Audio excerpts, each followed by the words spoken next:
Welcome back on this Tech Tuesday. Companies are speeding forward with some new ways to use vehicle technology, from robot food deliveries to a boombox on the road. Our tech expert, Greg Nibler, joins us live right now to tell us what we could soon see on our local roads. Good morning, Greg. Good morning. Yeah, some pretty exciting stuff that's going on with it. And the first one I want to talk about is that whole idea of autonomous deliveries. It's something we've talked about before. Cars that have no driver behind them. They just use cameras and radar and LiDAR to navigate the streets. And that's what's happening in California. So the California DMV just approved a company called Nuro to make commercial deliveries and charge for them, which is kind of that first step into really making this an actual thing. They're going to be partnering with somebody. We don't know who yet. But the fact that they're going to allow them to go forward with this means the testing has proven that it's working. So this company is first going to be using Priuses, actually, that are set up for this. Again, no driver, nobody behind the wheel, no car following them. They're just going to be on the roads by themselves. And then eventually they're going to go to this car that they've developed called an R2. It's kind of a little wagon that kind of takes off down the streets. They can't go faster than 25 miles an hour, and they're only going to be on 35-mile-an-hour streets. But they're going to be out there delivering packages completely autonomously. So it's a big move, seeing it kind of also in a wetter climate like what we have in the Bay Area. You see it sometimes down south where there's drier weather where they test it out, but now they're slowly moving north. So maybe at some point we'll see it in Portland, but definitely a big thing happening in California. Yeah, so I have a dumb question. Like, how do the packages get out of the car? Does it have like an arm or something? Like, how do they actually make the delivery?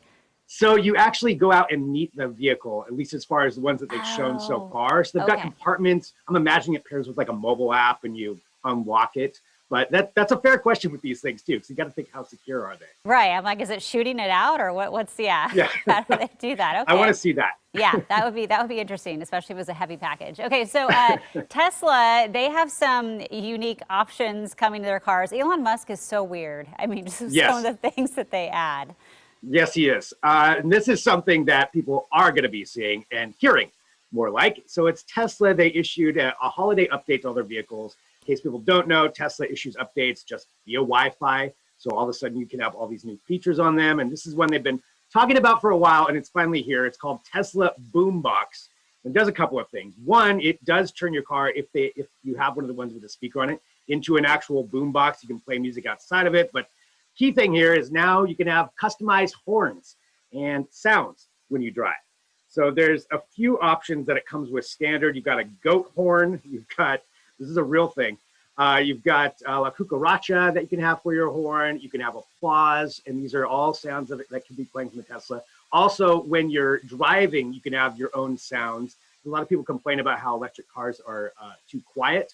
So you could have like a TIE fighter sound or whatever you want, Clydesdales or something like that as you're driving along, and they can customize everything on it when it comes to that. Yeah, I read that there's a passing gas type of sound too. There is indeed. Gross, but as you said, Elon Musk is a weird dude, and that is one that came standard with the update. So that's an option people have. Yeah. Okay. Classy.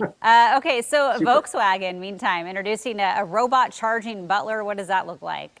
Yeah. So the idea here is just there's a lot of studies saying that by 2023, 2024, electric vehicles are going to outpace gas vehicles in sales. But the problem comes to infrastructure and how do you charge all of these?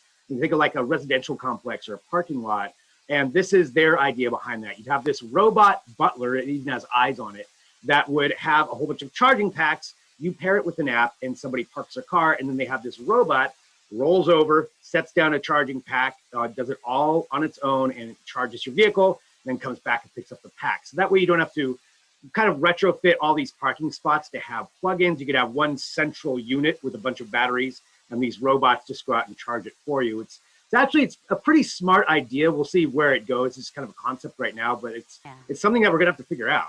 Yeah. So like the butlers will be hanging out in various locations, I guess. You'd have to know where to find them. Yeah, you would have like something set aside in a parking lot or a structure or something like that, where it's the robot's home, I guess. And then you would pair it with an app, and it would roll out and charge it for you. This is all very Jetsons-like. It's kind of crazy. Yeah. Okay. It's getting there. Well, Greg, always good to talk with you. Have a great day, and Happy New Year to you. You too.